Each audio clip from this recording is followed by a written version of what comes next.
Today I wish to discuss about the esterification reaction. So esterification reaction means esterification is the process of combining or combination of organic acid like carboxylic acid with an alcohol, that is OH. So it gives ester and water. So this reaction is called as an esterification. For example, see here RCOOH. So R is the alkyl group. Alkyl group means CH3. So any organic compounds. So it is react with the alcohol in presence of an acid. It gives the ester. This is called as an esterification reaction. So once I wish to repeat, carboxylic acid plus alcohol, the combination of carboxylic acid and alcohol in presence of acid, it gives the ester. This is called as an esterification. So esterification ಅಂದ್ರೆ ಏನ್ರಿ, ಯಾವುದೋ ಒಂದು carboxylic acid ಇರ್ತೈತಿ. So ಈ carboxylic acid ಯಾವ್ದ್ರ ಜೊತೆ react ಆಗಬೇಕು, alcohol ಜೊತೆ ರಿಯಾಕ್ಟ್ ಆದಾಗ ಅದು ಏನ್ರಿ, in presence of acid. Acid ಒಳಗ ಇದು ಮತ್ತು ಇದು ರಿಯಾಕ್ಟ್ ಆದಾಗ ನಮ್ಗೆ ಏನ್ ಗ್ರೂಪ್ ಸಿಗ್ತೈತಿ ಅಂತಂದ್ರ COOH ಅಂದ್ರ ಕಾರ್ಬಾಕ್ಸಿಲಿಕ್ ಆಸಿಡ್ ಗ್ರೂಪ್, OH ಅಂತಂದ್ರ ಆಲ್ಕೋಹಾಲಿಕ್ ಗ್ರೂಪ್. ಸೊ ಎಸ್ಟರ್ ಅಂತಂದ್ರೆ ಏನ್ರಿ, RCOOR. So this is called as another ester. So ಇವು ಎರಡು ಕಾಂಬಿನೇಷನ್ ಆದಾಗ ನಮ್ಗೆ ಏನ್ ಸಿಗುತ್ತಾ, ಎಸ್ಟರ್ ಸಿಗುತ್ತಾ. ಎಸ್ಟರ್ ಅನ್ನ ರೆಡಿ ಮಾಡುವಂತ, ಎಸ್ಟರ್ ಅನ್ನ ತಯಾರಿಸುವಂತ ಒಂದು ಪ್ರೊಸೀಜರ್ಗೆ ನಾವೇನ್ ಕರಿತೀವಿ, ಎಸ್ಟರಿಫಿಕೇಶನ್ ಅಂತ ಕರಿತೀವಿ. ಈ ಎಸ್ಟರ್ ಅನ್ನ ಹೆಂಗ್ ತಯಾರಿಸ್ತೀವ್ರಿ, the combination of carboxylic acid and the alcohol. ಅಲ್ಲಿ ಇವೆರಡು ಕಾಂಬಿನೇಷನ್ ಮಾಡುವಾಗ ಮತ್ತೇನಿರಬೇಕು, ಪ್ರೆಸೆನ್ಸ್ ಆಸಿಡ್ ಇತ್ತಂದ್ರ ಅದಕ್ಕೆ ಏನ್ ಕರಿತೀವಿ, ಎಸ್ಟರಿಫಿಕೇಶನ್ ರಿಯಾಕ್ಷನ್ ಅಂತ ಕರಿತೀವಿ. ಸೊ ಈಗ ಎಸ್ಟರಿಫಿಕೇಶನ್ ಅಂದ್ರೆ ಏನು ಅಂತ ಅರ್ಥ ಆಯ್ತು ಅನ್ಕೊಳತೀನಿ. ಒಂದು ಎಕ್ಸಾಂಪಲ್ ನೋಡೋದಾದ್ರ ಈಗ ಇಲ್ಲಿ ನೋಡ್ರಿ, CH3 C double bond OH ಇದೊಂದು ನಮಗ ಕಾರ್ಬಾಕ್ಸಿಲಿಕ್ ಆಸಿಡ್, ಆಮೇಲೆ CH3OH ಇದು ನಮ್ಗೆ alcohol in presence of H2SO4 ಐತಿ. ಅವಾಗ ಇಲ್ಲಿರ್ತಕ್ಕಂಥ OH ಆಮೇಲೆ ಇದ್ರೊಳಗೆ ಇರ್ತವಂತ H ಎರಡು ಸೇರಿ H2O. So H2O ಏನಾಗತ್ರಿ, side product ಆಗಿ ಹೊರಗೆ ಹೋಗುತ್ತಾ. ಆಮೇಲೆ ನಮ್ಗೆ ಏನಾಗತ್ರಿ, CH3 C double bond O ಇಷ್ಟು ಉಳಿತೈತೆ. ಯಾಕಂದ್ರೆ ಈ OH ಆಲ್ರೆಡಿ ಏನಾಗೈತಿ, ಔಟ್ ಸೈಡ್ ಹೋಗೈತಿ. CH3 C double bond O ಉಳಿತು. ಆಮೇಲೆ ಇಲ್ಲೇನು ಉಳಿದೈತಿ ನೋಡ್ರಿ, OCH3 ಇದ್ದಿದ್ದು ಡೈರೆಕ್ಟ್ ಆಗಿ ಈ ಕಾರ್ಬನಿಕ್ ಬಂದ್ ಅಟ್ಯಾಚ್ ಆಗಿರ್ತೈತಿ. ಅವಾಗ RC double bond O R CH3 C double bond O CH3. So ಇದು ನಮ್ಗೆ ಯಾವ ಫಾರ್ಮ್ ಒಳಗೆ ಉಳಿತು, COOR ಫಾರ್ಮ್ ಒಳಗೆ ಉಳಿತಲ್ಲ. ಸೊ ಇದಕ್ಕೆ ಏನ್ ಕರಿತೀವಿ, ಎಸ್ಟರ್ ಅಂತ ಕರಿತೀವಿ. ಈ ರಿಯಾಕ್ಷನ್ಗೆ ಎಸ್ಟರಿಫಿಕೇಶನ್ ಅಂತ ಕರಿತೀವಿ. ಸೊ ನೆಕ್ಸ್ಟ್ ನೀವು ಇದನ್ನ ಟ್ರೈ ಮಾಡ್ರಿ. ಈಗ R ಜಾಗದೊಳಗೆ ನಮ್ಗೆ ಏನೈತಿ, CH3 CH2 C double bond OH ಐತಿ ಪ್ಲಸ್ CH3OH ಐತಿ. ಇದರೊಳಗಿಂದ ಒಂದು OH ಆಮೇಲೆ ಇದ್ರೊಳಗಿಂದ ಒಂದು H. ಇವೆರಡು ಏನಾಗ್ತಾವ, ನಮ್ಗೆ ಹೊರಗೆ ಹೋಗ್ತಾವು, ಇವೆರಡು ಉಳಿತಾವ. ಸೊ ದೆನ್ ಏನ್ ಪ್ರಾಡಕ್ಟ್ ಬರಬಹುದು, just think and write in a few seconds. ಬರೀರಿ.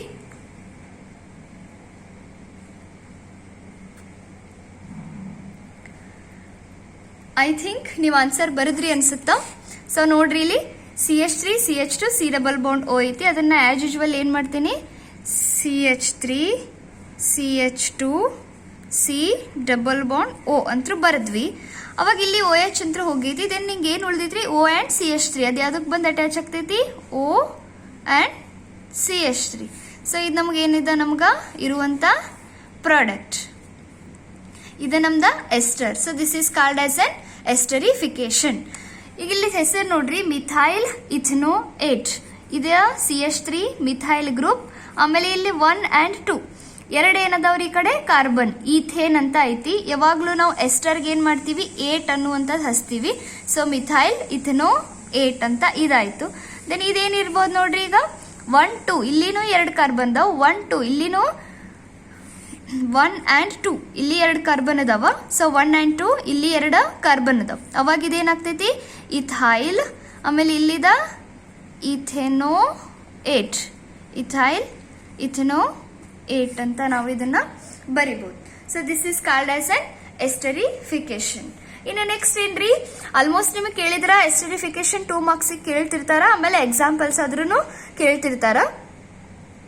ಅಷ್ಟೇ ಅಲ್ಲಾರ್ದ ವಿತ್ ಮೆಕ್ಯಾನಿಸಮ್ ಕೇಳಿದ್ರೆ ಇದನ್ನ 5 ಮಾರ್ಕ್ಸ್ ಕೇಳ್ತಿರ್ತಾರ. This is important reaction for you for examination purpose. And then ಇನ್ನು ಒಂದು ಎಸ್ಟರ್ ಅಂತಂದ್ರೆ ಏನು, ಅದಕ್ಕೆ ಯಾಕೆ ಅದು ಹೆಲ್ಪ್ ಆಗ್ತೈತಿ, ಬರೀ ಕೆಮಿಸ್ಟ್ರಿ ಆರ್ಗ್ಯಾನಿಕ್ ಕೆಮಿಸ್ಟ್ರಿ ಅಂದ್ರೆ ರಿಯಾಕ್ಷನ್ ಎಲೆಕ್ಟ್ರಾನ್ ಅಲ್ಲಿ ಹೋಯ್ತು ಇಲ್ಲಿ ಹೋಯ್ತು ಅದಷ್ಟೇ ತಿಳ್ಕೊಳ್ಳೋದಲ್ಲ. ನೀವು ಯಾಕೆ ರಿಯಾಕ್ಷನ್ ಮಾಡತ್ತೀರಿ, ಎಸ್ಟರ್ ಏನೋ ಪ್ರಿಪೇರ್ ಮಾಡಿದ್ರಿ, ಸೊ ಎಸ್ಟರ್ದು ಯೂಸ್ ಏನ್ ನಿಮ್ಗ, ಎಸ್ಟರ್ ಯಾಕೆ ಯೂಸ್ ಆಗ್ತೈತಿ, ಅದನ್ನ ಯಾಕೆ ನೀವು ಪ್ರಿಪೇರ್ ಮಾಡಬೇಕು ಅನ್ನೋದನ್ನು ಕೂಡ ತಿಳ್ಕೊಂಡು ಓದೋದನ್ನ ನಿಜವಾದ ಎಜುಕೇಶನ್ ಅಂತಾರ್ರಿ. ನೀವು ಯಾವುದೋ ರಿಯಾಕ್ಷನ್ ಮಾಡ್ಲಿ, ಆ ರಿಯಾಕ್ಷನ್ ಮಾಡುವಾಗ ಯಾಕೆ ನೀವು ಎಸಿಡನ್ನ ಹಾಕಿದ್ರಿ, ಯಾಕದ ನೆಕ್ಸ್ಟ್ ನೀವು ಅದನ್ನ ಪ್ರಿಪೇರ್ ಮಾಡಿದ್ರಿ, ಎಸ್ಟರ್ ಅನ್ನುವಂತ ಒಂದು ಕಂಪೌಂಡ್ ಪ್ರಿಪೇರ್ ಮಾಡಿದ್ರಿ, ಆ ಕಂಪೌಂಡ್ ಇಂದ ನಿಮ್ಗೆ ಏನ್ ಯೂಸ್ ಐತಿ, ಅದನ್ನ ನೀವು ಯಾಕೆ ಪ್ರಿಪೇರ್ ಮಾಡತ್ತೀರಿ, ಅದೆಲ್ಲಾನು ತಿಳ್ಕೊಂಡು ಓದಿದ್ರ ನಿಮಗೆ ಸಬ್ಜೆಕ್ಟ್ ಇಂಟ್ರೆಸ್ಟ್ ಬರುತ್ತಾ, ಆಮೇಲೆ ಯಾವತ್ತು ನೀವೇನ್ ಮಾಡಲ್ರಿ ಅದನ್ನ ಮರೆಯಂಗಿಲ್ಲ. ಸೊ ಎಸ್ಟರ್ ಅನ್ನ ನೀವೀಗ ಪ್ರಿಪೇರ್ ಮಾಡಿದ್ರಿ, ಎಸ್ಟರ್ ಯಾಕೆ ಪ್ರಿಪೇರ್ ಮಾಡಿದ್ರಿ, ಎಸ್ಟರ್ ಯಾಕೆ ಯೂಸ್ ಅಪ್ಪ ಅಂತಂದ್ರೆ ನಿಮ್ಗ ಎಲ್ಲಾ ರೀತಿಯಾದಂತ ನೇಲ್ ಪಾಲಿಶ್ ಒಳಗೆ ನೀವು ಸ್ಮೆಲ್ ನೋಡ್ತೀರಿ, ಎಷ್ಟೋ ಜ್ಯೂಸ್ ಕುಡಿತಿರ್ತೀರಿ, ಈಗ ಮ್ಯಾಂಗೋ ಜ್ಯೂಸ್, ಪೈನಾಪಲ್ ಜ್ಯೂಸ್, ಅದಕ್ಕೆ ಅದರದೇ ಆದಂತ ಏನ್ ಬರ್ತಿರ್ತಾವ್ರಿ, ಫ್ಲೇವರಿಂಗ್ ಟೇಸ್ಟ್ ಬರ್ತಿರ್ತೈತಿ. ಈಗ ನೀವು ಮಾಜಾ, ಫ್ರೂಟಿ ಈ ರೀತಿ ಮ್ಯಾಂಗೋ ಸೀಸನ್ ಇರದೇ ಇರುವಾಗೂ ನೀವೇನ್ ಮಾಡಿರ್ತೀರಿ, ಮ್ಯಾಂಗೋ ಜ್ಯೂಸ್ ಕುಡಿತಿರ್ತೀರಿ, ಅವಾಗ ನಿಮ್ಗೆ ಅಲ್ಲಿ ಮ್ಯಾಂಗೋ ಫ್ಲೇವರ್ ಸಿಗುತ್ತಾ. ಆಮೇಲೆ ಕಚ್ಚಾ ಮ್ಯಾಂಗೋ ಚಾಕ್ಲೇಟ್ಸ್ ಅನ್ನ ಆಲ್ಮೋಸ್ಟ್ ಆಲ್ ನೀವು ವಿತೌಟ್ ಮ್ಯಾಂಗೋ ಸೀಸನ್ ಇರದೇ ಇರುವಾಗೂ ತಿಂತಿರ್ತೀರಿ. ಅಲ್ಲಿ ಇರ್ತಕ್ಕಂಥ ಎಲ್ಲಾ ರೀತಿಯಾದಂಥ ಫ್ರೂಟಿ ಸ್ಮೆಲ್ ಬರೋದಕ್ಕೆ, ಆ ಸ್ಮೆಲ್ ರೀಸನ್ಗೆ, ಆ ಫ್ರೂಟಿ ಟೇಸ್ಟ್ಗೆ ರೀಸನ್ಗೆ ಕಾರಣ ಯಾವ ಕೆಮಿಕಲ್ ರೀ, ಈ ಎಸ್ಟರ್ ಅನ್ನುವಂಥ ಕೆಮಿಕಲ್ನ ನಮ್ಗೆ ರೀಸನ್ ಇರ್ತೈತಿ. ಸೊ ಎಸ್ಟರ್ ನಮಗೆ ಯಾವಾಗಲೂ ಫ್ರೂಟಿ ಆ್ಯಂಡ್ ಫ್ಲುವೆಂಟ್ ಆಗಿರುವಂಥ ಪರ್ಫ್ಯೂಮ್ಡ್ ಸ್ಮೆಲ್ ಕೊಡ್ತಕ್ಕಂಥ ಎಲ್ಲ ಕಂಪೌಂಡ್ಸು ಆಲ್ಮೋಸ್ಟ್ ಏನಾಗಿರ್ತಾವ್ರಿ, ಎಸ್ಟರ್ ಆಗಿರ್ತಾವ. ಇದನ್ನ ತಿಳ್ಕೊರಿ. ದೆನ್ ನೆಕ್ಸ್ಟ್ ನಾವೀಗ ಏನು ನೋಡೋಣ್ರಿ, ಮೆಕ್ಯಾನಿಸಮ್ ನೋಡೋಣ.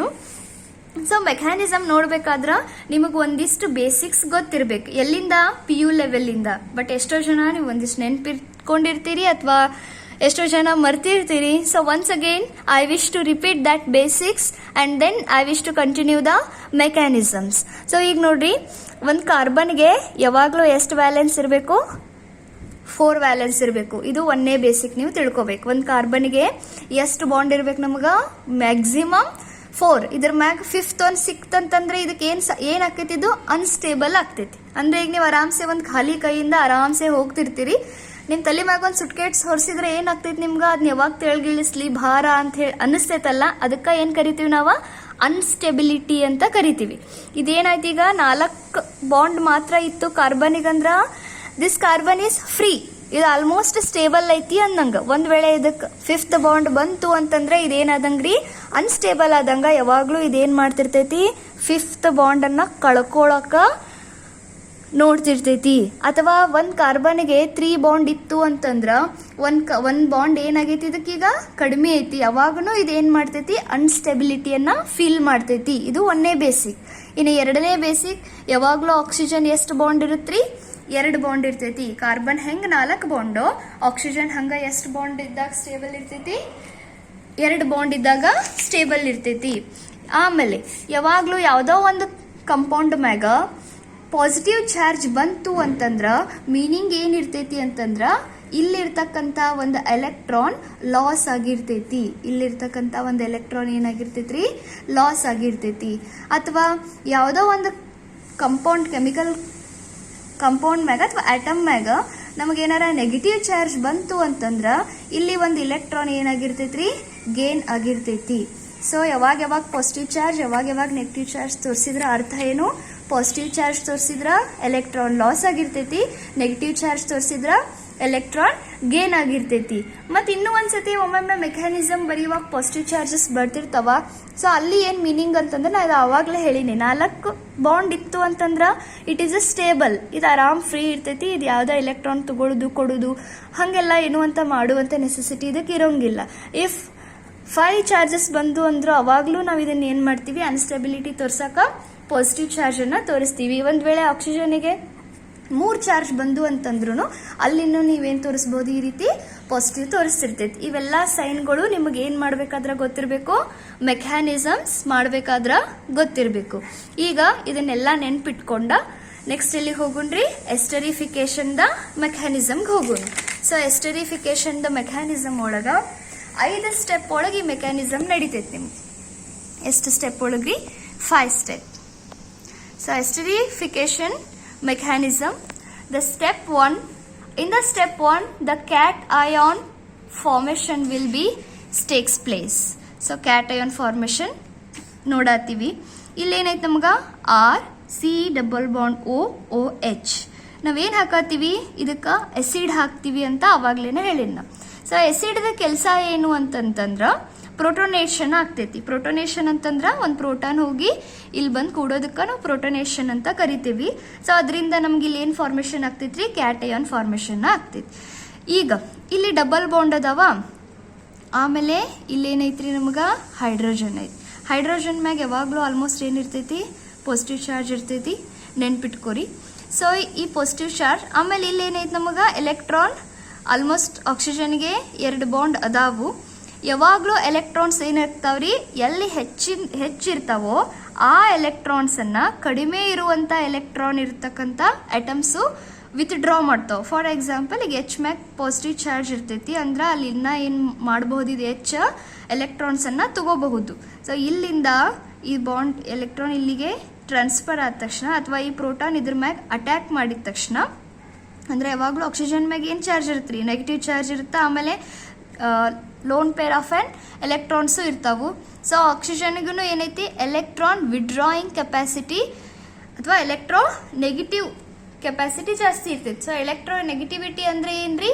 ಯಾವುದೋ ಒಂದು ಆಟಮ್ಗೆ ಎಲೆಕ್ಟ್ರಾನನ್ನು ಸೆಳೆಯುವಂಥ ಅಥವಾ ಪ್ರೋಟಾನನ್ನು ಸೆಳೆಯುವಂಥ ಒಂದು ಕ್ಯಾರೆಕ್ಟರ್ಗೆ ಏನಂತ ಕರಿತೀವಿ ನಾವು?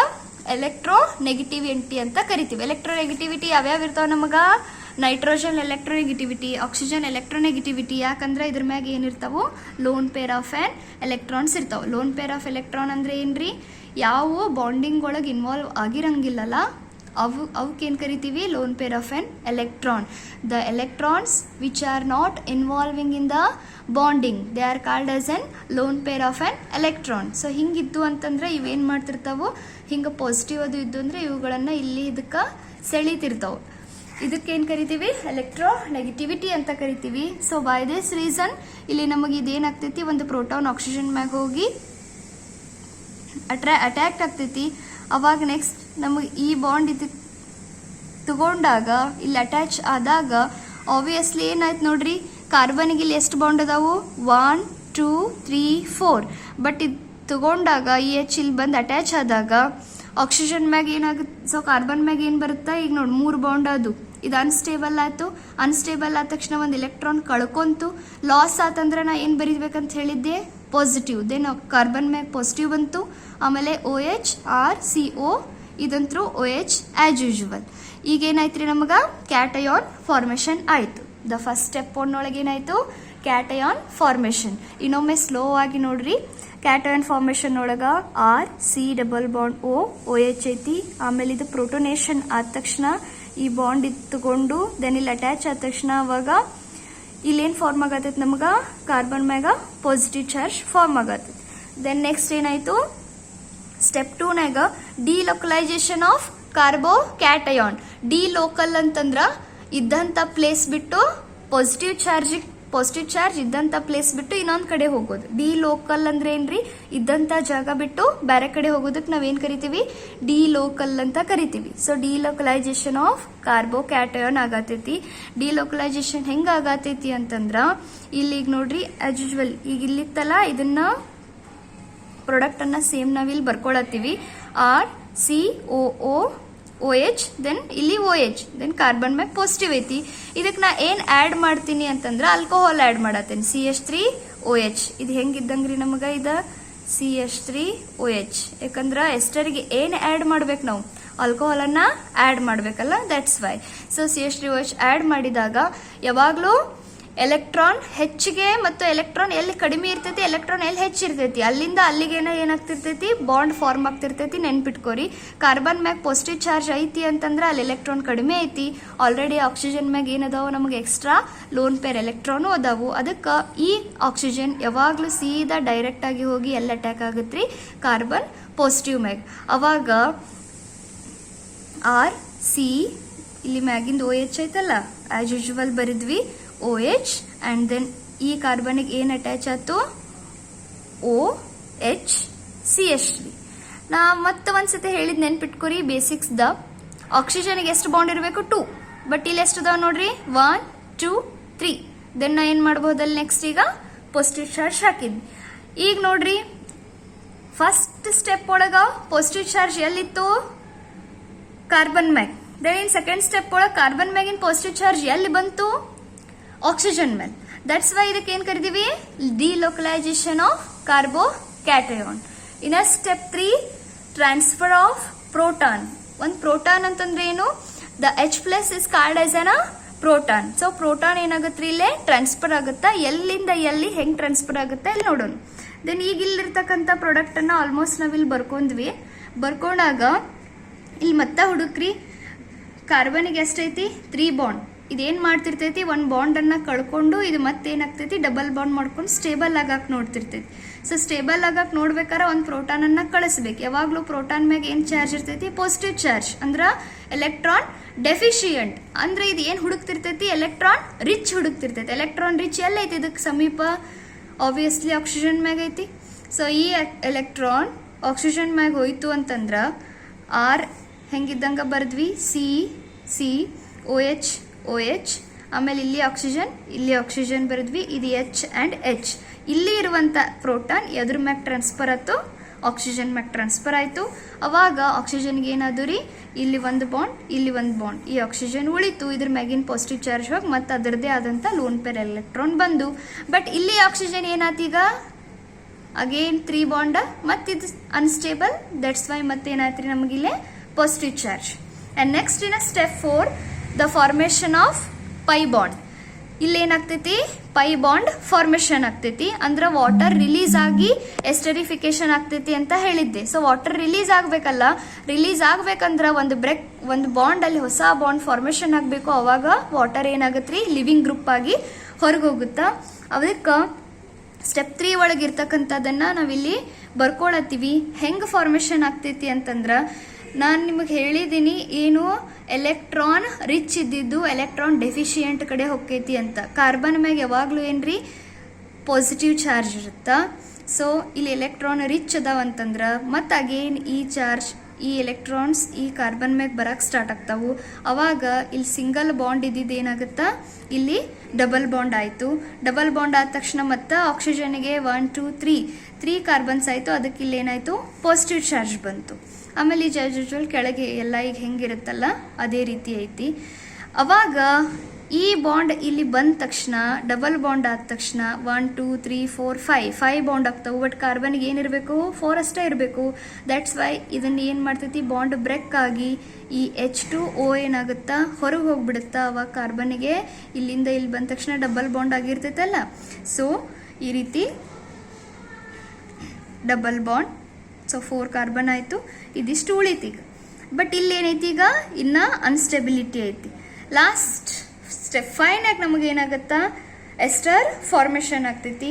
ಇಲ್ಲಿ 3 ಬಾಂಡ್ ಅದಾವು ಅಂತಂದ್ರೆ ನಮಗೆ ಒಂದು ಬಾಂಡ್ ಹೋಗಬೇಕು, ಇದು H ಹೋಗಬೇಕು. ಹೋದ ತಕ್ಷಣ ನಮಗೆ ಏನು ಉಳಿತೈತಿ ಸಬ್ ಡಬಲ್ ಬಾಂಡ್ ಆಗಿ ಮತ್ತೆ ಆಸ್ ಯೂಶುವಲ್ ನಮ್ಮ ಆಕ್ಸಿಜನ್ ಹೆಂಗಿರುತ್ತೋ ಆ ರೀತಿ ಲೋನ್ ಪೇರ್ ತಗೊಂಡ ಇರುತ್ತ್ರಿ.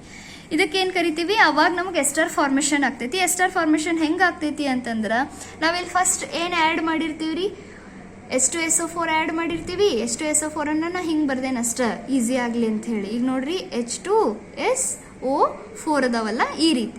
ಸೊ H2SO4 ಏನಾಗಿರುತ್ತೆ ರೀ HSO4 ಮೈನಸ್ ಆಗಿ ಹೊರಗೆ ಬಂದಿರುತ್ತಾ. ಅದನ್ನ ನಾ ಏನು ಮಾಡ್ತೇನೆ ಇಲ್ಲಿಗ HSO4 ಮೈನಸ್. ಅದಿನ್ನ ನಮ್ಗೆ ರಿಯಾಕ್ಷನ್ ಒಳಗಿದ್ದೇ ಇರ್ತೈತಿ. ಮೈನಸ್ ಅಂತಂದ್ರೆ ಏನು ಎಲೆಕ್ಟ್ರಾನ್ ರಿಚ್. H ಏನಿರ್ತೈತಿ ಯಾವಾಗ್ಲೂ ಎಲೆಕ್ಟ್ರಾನ್ ಡೆಫಿಶಿಯೆಂಟ್. ಇದನ್ನ ಏನ್ ಮಾಡ್ತೈತ್ರಿ ಇದು ಅಗೇನ್ ಹಿಂಗ್ ತಗೊಂಡು ಮತ್ತೆ H2SO4 ಆಗಿರ್ತೈತಿ. ಮತ್ತೆ H2SO4 ಆಗಿ ಹೊರಗೆ ಹೋಗ್ತೈತಿ. ಒಂದು H ಇಲ್ಲಿಂದ ಹೋಯ್ತು ಅಂತಂದ್ರೆ ಈ ಬಾಂಡು ಇದ್ರ ಜೊತೆ ಹೋಗ್ಬಿಡುತ್ತಾ. ಅವಾಗ ಅಗೇನ್ ನಮಗೆ ಏನು ಉಳಿತು ಡಬಲ್ ಬಾಂಡ್ O ಮಾತ್ರ ಉಳಿತು. ಅವಾಗ COCH3 ಇಲ್ಲಿ double bond O and R. ಸೊ ಇದು ನಮ್ದೇನ್ರಿ the ester. So this is the mechanism of ester. So ಇನ್ನೊಂದ್ಸತಿ ಚಂದಂಗೆ ನೋಡ್ಕೊಂಡು ಬಿಡ್ರಿ. In the esterification mechanism there are 5 steps. In a step 1 the cation will be formed like this by adding the acid, and oxygen get protonated and the cation will be formed. In the second step ಏನಾಗುತ್ತೆ ನೋಡ್ರಿ, in the second step the carbocation, the delocalization of carbocation will be takes place.